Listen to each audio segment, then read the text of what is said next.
All right, the boat's out. Kind of leans to one side pretty bad. Just a little bit. Kelsey's gonna hop on and take it for a spin. How big is he? Oh, he's a good one, Houston. That's our over that we need. Oh yes, Oh my yeah. God. That's my baby. That's my baby. Look at your mask, Dad.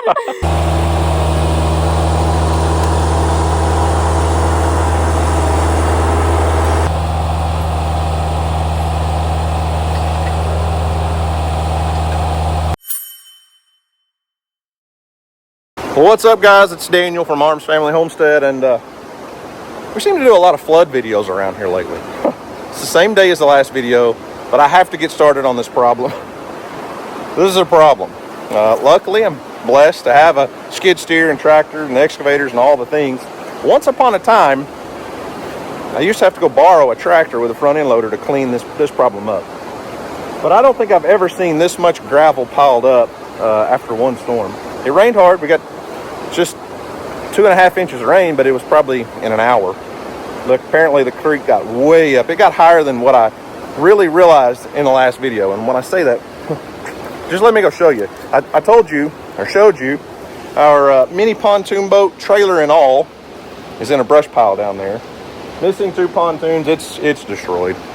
It got taken in a flood before, but it was parked, sitting right here, up on the driveway. This time it was way up there, sitting on a trailer. But let me show you just how high the water got. And like I said, it has gone back down overnight to, I mean, if it wasn't for this problem, we could drive in and out right now. You can see the concrete slab for our low water crossing. And typically when it gets up, you know, I'll show you guys the water lines kind of up in here somewhere. No. Not last night. So I showed you in the last video that wiped out some of my fences and did all that mess, and it obviously came across here, and I was thinking the water line was, you know, somewhere in this general area. And then I got to looking. There's debris up on that telephone pole, up about 18 inches, and all of this you can tell had water going across it. You can see the grass is laid down, so the water line somewhere right in here. Now, to put that in perspective, the creek is way down there. Now, obviously it didn't get up on the bridge at all, but that was just with 2.5 inches of rain. The problem is, that was day one of a week-long set of thunderstorm flash flood events that we're waiting for. I don't know, they're predicting up to 7 or 8 inches of rain this week. So far we got 2.5. In town, just 10 miles away, got 5 in an hour. The city of Sulphur was completely flooded. But I'm gonna fire up the skid steer, start moving some gravel. Basically, I want to save all that. I can use all that different places, but I'm not gonna try to get my dump bed trailer down here and load it all out and haul it off. It's too muddy to do anything with that trailer, so I'm just going to stockpile it, I guess, up here somewhere. First thing I'm going to do, though, is try to get rid of some of this mud, because it's just a mess. There's 3 inches of just silt mud sitting on the driveway, which will make it not easy to get in and out. But that's crazy. That's just crazy to me.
The creek is crossable now.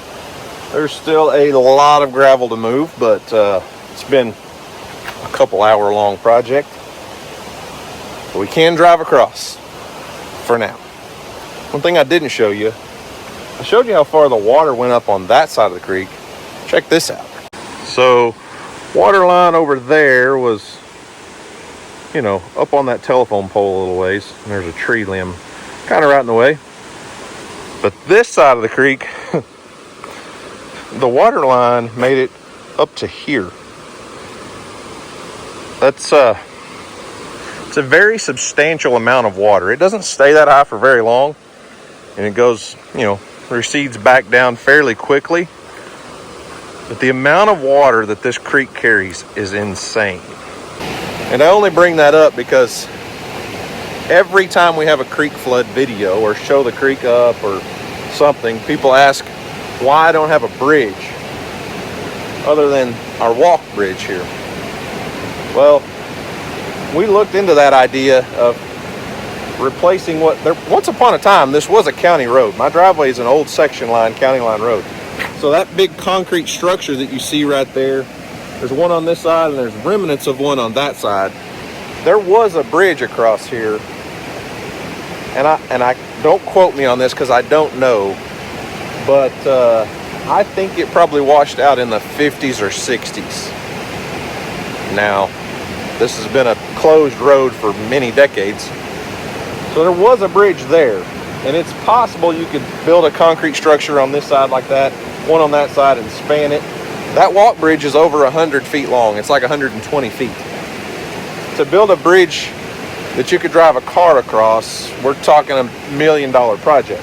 But what a lot of people recommend is coming in, actually the low water crossing here, and doing some sort of, well, I've had a lot of people say put in like 4 8-foot tall tin horns to raise the road 8 foot, cover that with gravel, rock, and then concrete over the top of them and let the water flow through those 4 or 5, whatever, 8-foot tin horns.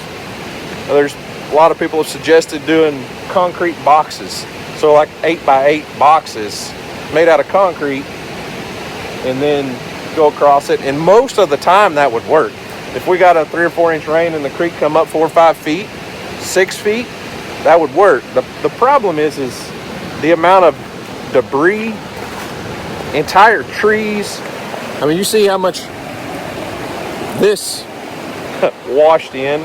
And what would happen is if you interrupt the flow of this water, I'm afraid, it would build up in front of it and then you'd catch entire trees. I mean, there's a small one right here that came in on this rain. There's a small tree right there. But I've personally witnessed 2-foot diameter entire oak trees wash out of the creek bank. So it's live green trees with limbs and root ball and everything go down the creek. There's no way those concrete boxes would stay long term and not be a nightmare. So, you know, like this creek got up yesterday.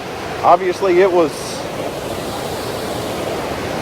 10 to 12 feet deep on the driveway, maybe closer to 15, but within 8-10 hours it's back down and now it's safe to drive across.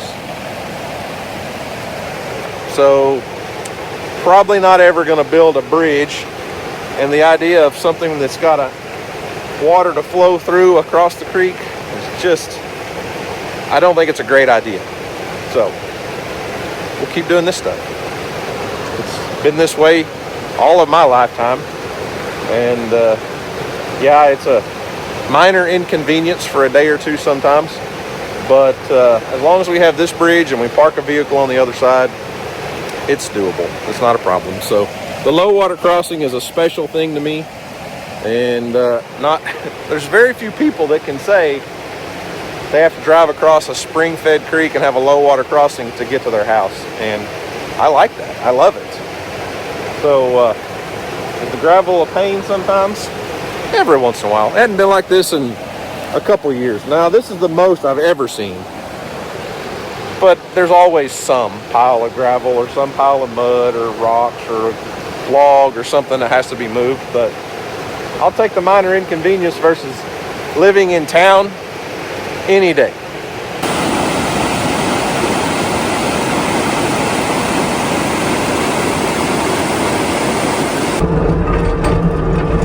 Look at there, I got done just in time for my wife to get here.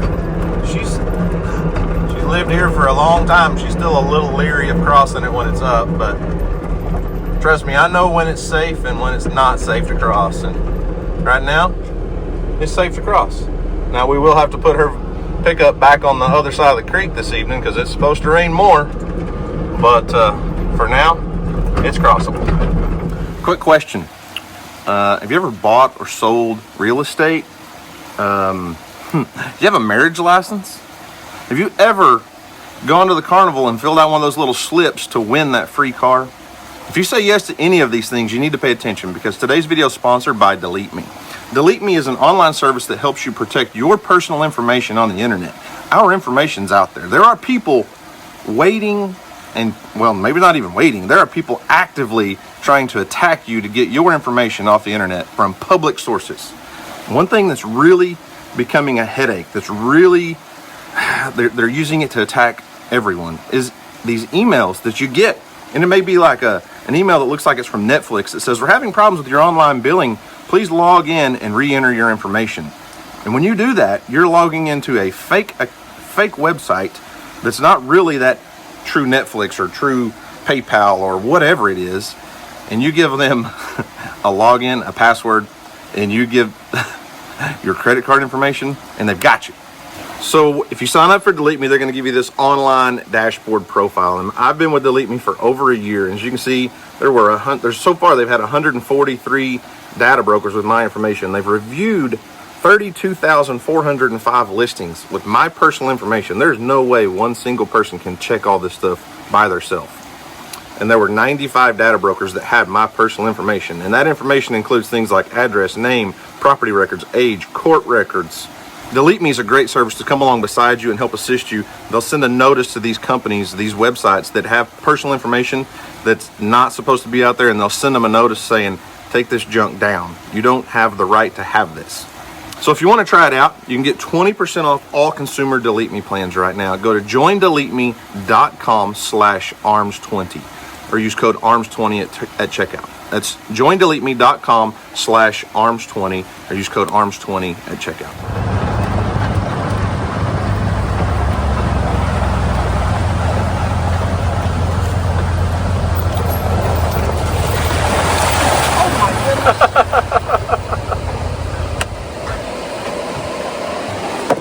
Whew, that's chilly, Houston. Well, it's the next day, and the creek has gone down a little. Not a lot, but it has slowed down. And I think Houston and I are going to go take a look at the pontoon situation, see if we can formulate a game plan to start getting it out of there. I don't know if we'll get everything out today. I probably will have to bring the excavator, clear a trail, and come down from the top side to get the trailer. But I think we might be able to get the pontoon and float it upstream. But I don't know, because we're missing 2 floats, so it's only got pontoons on one side, and the current's still ripping through here pretty good. Yeah, it is. Let's just go look. Well, as of right now, it doesn't look like there's anything wrong with the trailer, but I really can't tell. But a lot of folks said on the last video, I hope you had insurance on that boat. I'm like, well, it's not really an insurable boat, honestly. Some of our catfish noodles, Houston, the lines are hanging way up in that tree. They're scattered all over. They were in a bucket. I see 2 or 3 down there. One right here, one right there. But I'm going to see if I can get the ropes cut loose. It's chilly. Let's see if I can get the ropes cut loose and flip this thing over. I mean, we should be able to walk it upstream up to the slab, but it's not going to want to float properly, son.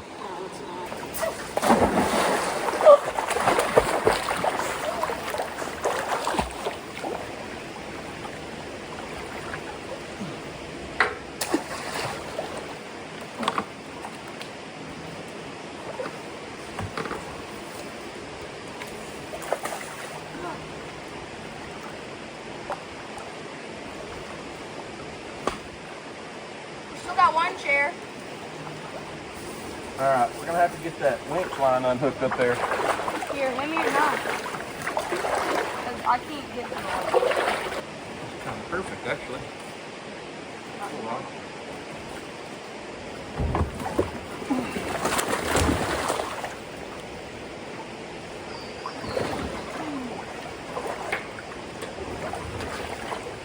Hang on. It's like ledge. That tree. No, I gotta figure out how to get that Yeah, like forward. tree out of the middle here.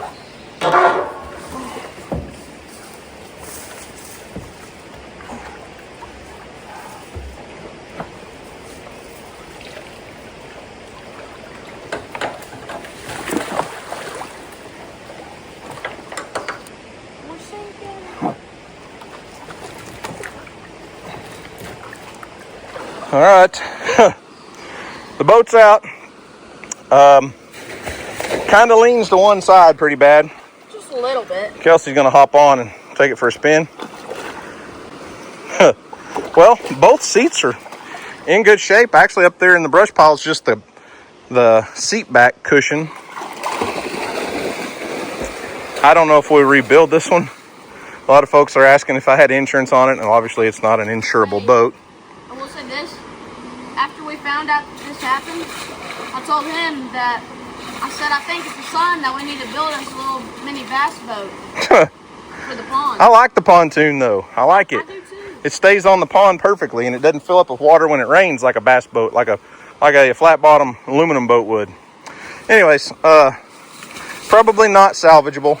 You know, I mean, yeah, you could probably reach out to Pond King and get some more pontoons, but I don't know that it's worth it. We'll look at it when we get it out of here. This probably has more value than the boat, but it's definitely going to take the excavator from up top to lift up on it. But I don't think it broke anything. Everything looks like it's in good shape. I mean, I can't see it all from here. This is a little bent, but that's easily fixable.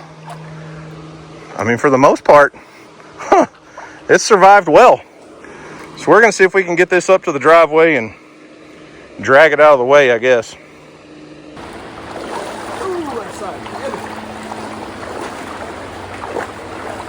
What good you're doing up there.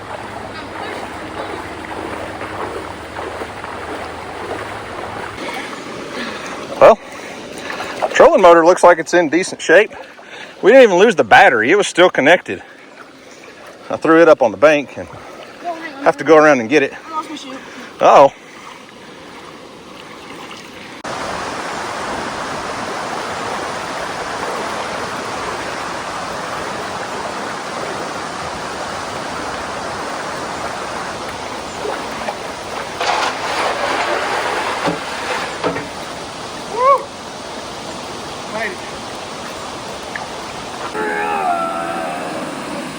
It's not that heavy.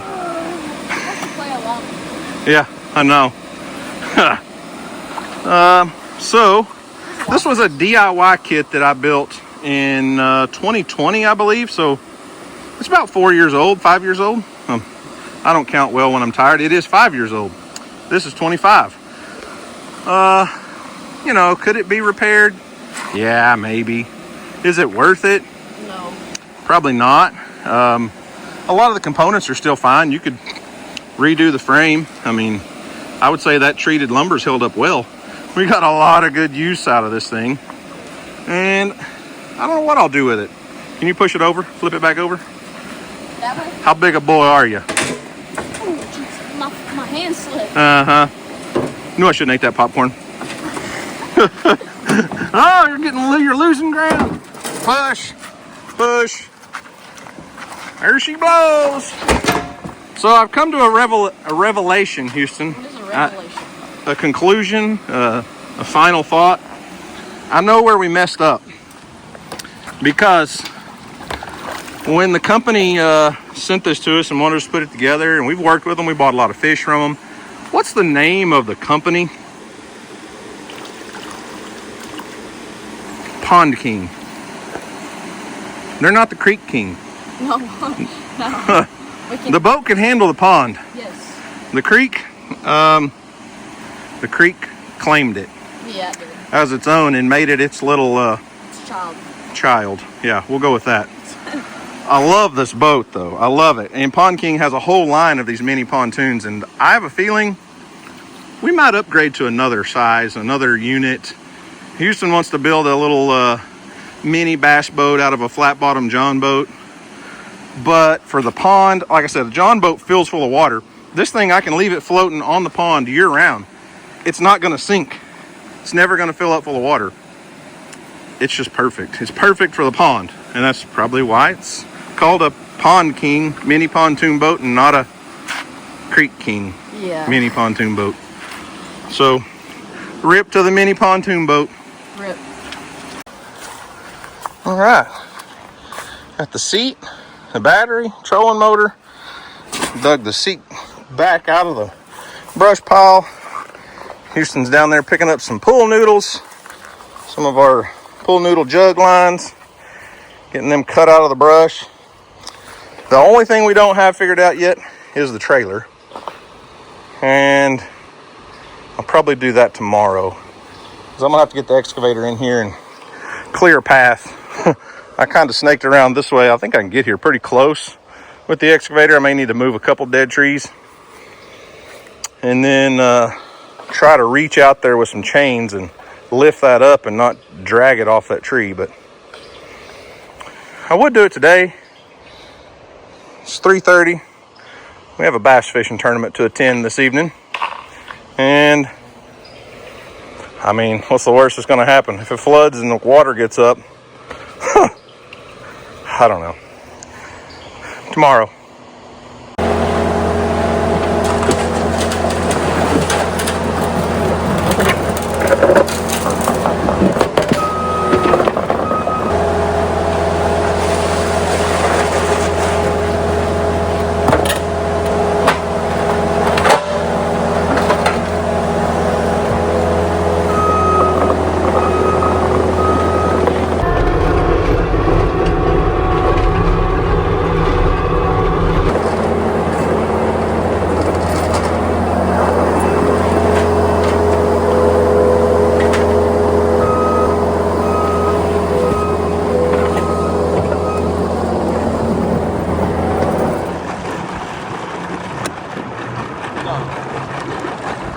Don't video my bad hair. Don't video your bad hair. Everybody's been telling me every time I video you when you're driving the boat, you look so serious. You always look mad. I'm not trying to like hit someone or tip over.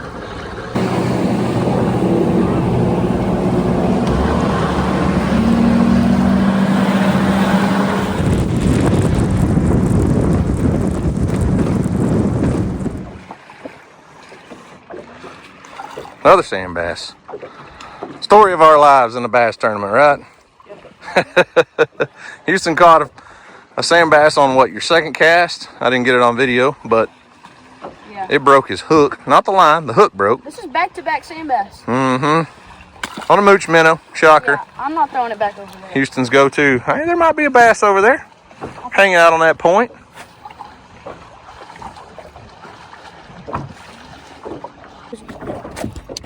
I didn't lose him.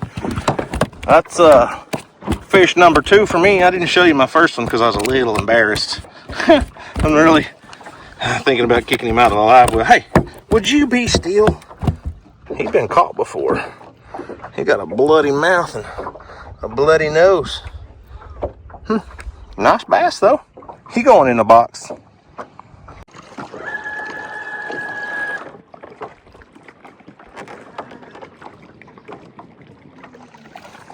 Storming over yonder way.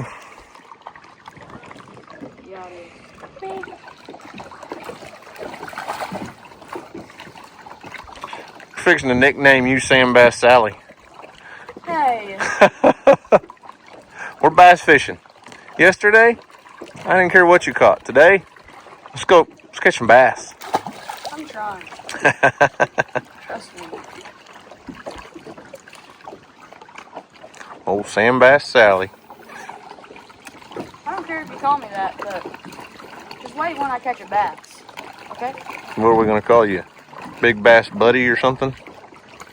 Or Baby Bass Baby Houston. I don't know. Hey, Houston. Hey. Who's catching the fish tonight, son? Stay off the bank. Yo, daddy. Yo, daddy got another one. Why don't you get that fish off the hook for me? Okay. Say, thank you, daddy. Dinky daddy. Thank you, daddy. Dinky daddy. That's a good one. Yeah, it is. You just said there should be a fish. There should be a bass on those rocks right there. I did. I said, yeah, I'll reach up there and catch him for you. He didn't want what I was throwing right there, because I threw right there right before you did. That's a good fish, though. Sure is. Get 2 more of them. We only have one over 16, so where's he at? Is he? Oh, he's touching it. Just past the line. Hang on. Close his mouth. Yeah, he just barely broke 16. So if we catch another one over, we have to throw one back. Caught 5 fish, but only one over 16. And I was really hoping he was an under. Yeah, that would have been a really good under 16. Yeah.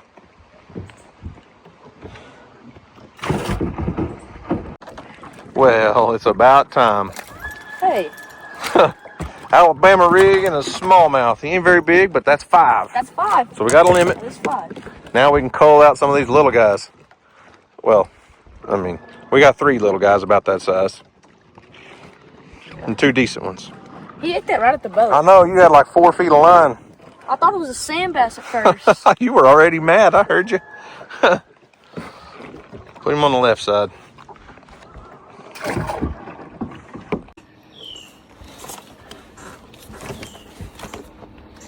Get him up here. Get him up easy. Let him fight. Let him fight. You're good. How big is he? Oh, he's a good one, Houston. That's our over that we need. Oh yes! Oh Yeah! That's my baby! Oh my! Look at the bass! Dad! Oh my! I gotta get this thing out of here. That may be a 10-pounder. That ain't no 10-pounder. That might be an 8 though. I don't think so. I think you're looking at a 5. That's not no 5. Well, we got a scale. Oh my gosh, I'm pumped. On a top water, Houston. On a top water. Oh, I'm pumped. Give me that. Hey, we got to throw our 16 back, though. I don't care. He's like triple him. My phone's getting wet. I don't care. Clamp him on. You got to close the clamp. Oh my gosh, dude. Here, I got it. All right, let's see. 0 pounds. Pick him up. I got to zero it again. All right. 5'2". I told you he was a 5-pounder. I thought that was my PB, bro. Well, it is for this lake. Yeah, it is for this lake. I mean, not counting Jimmy Houston's lake. That's not even fair, but... Oh, man. We got to get you some pictures, buddy. That's a good one. Don't fall. All right. I remeasured our fish in there. We got 2. We got 115. One that's touching 16. I closed his mouth. I think you measured him with his mouth open. Okay. Now you're 5-pounder. So we get to cull this monster here. See you, buddy. Go. Let's go.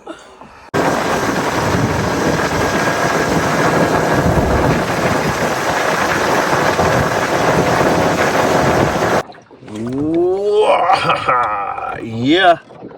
Well, we've got a couple dinks. We didn't get them all culled out, but we got our big fish and a couple decent ones.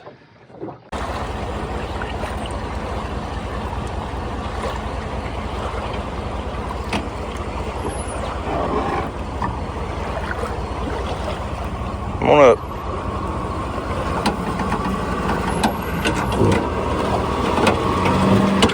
Good.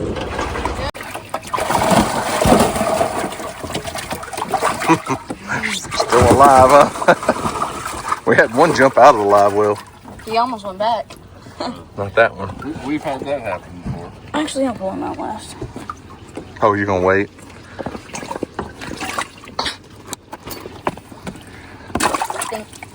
Yeah, we couldn't get rid of them two. I said, Before he caught that big one, I was like, I don't know if I want to go to weigh-in with him, Houston.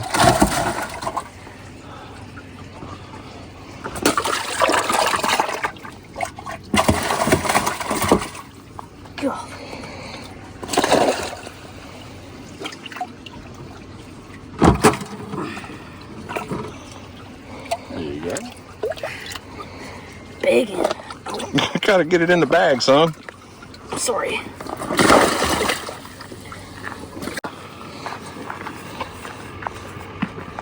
Think you're gonna win? I don't know. You think you got 10 pounds? 7 or 8.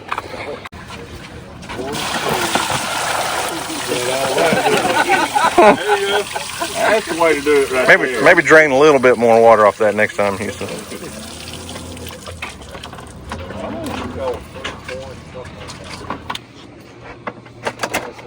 Needed that one too. Yeah, I would have probably done it. 7.88. Yeah. That's way. No, I just can't break it at any point.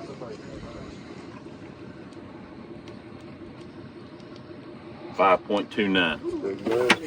Big bass so far, isn't it? Yep.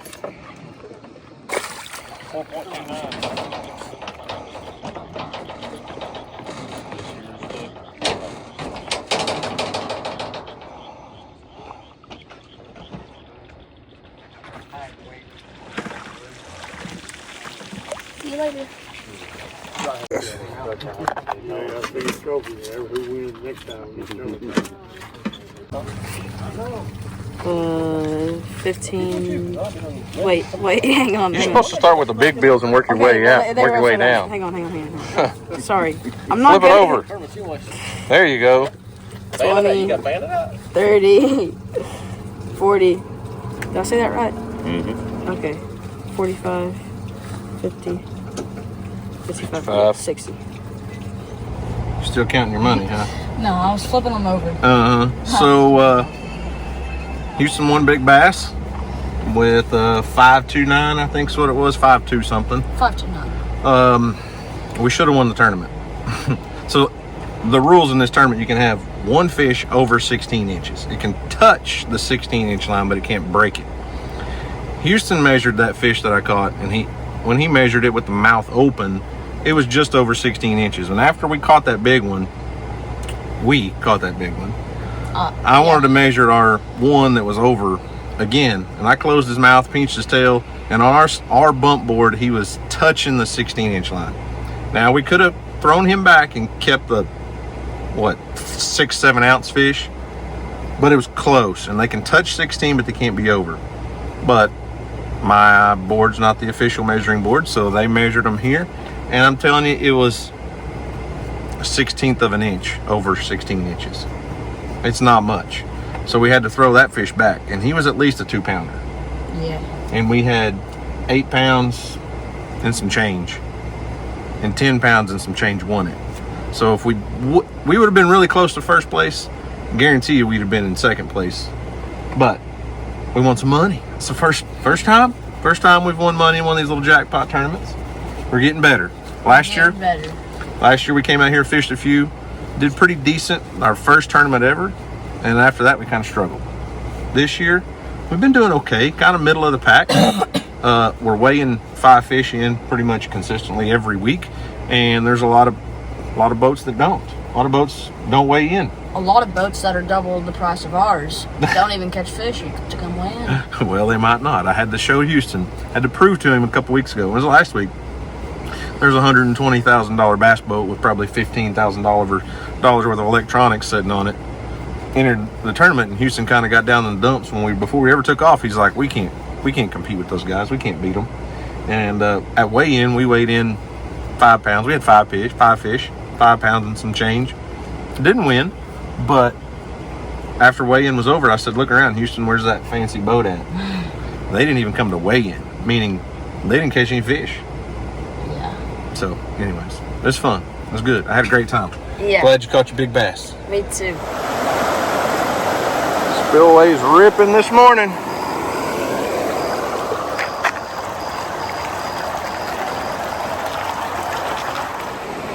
Well, the ponds are roaring across the spillway, but it's nothing like the creek.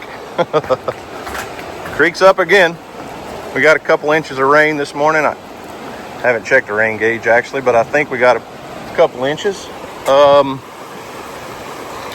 sure about the trailer though. It's not there. Well, you can't see it. It'd be underwater right now.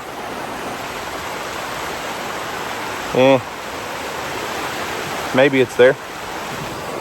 Maybe it's not. I don't know. Maybe it's not.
Can y'all believe that?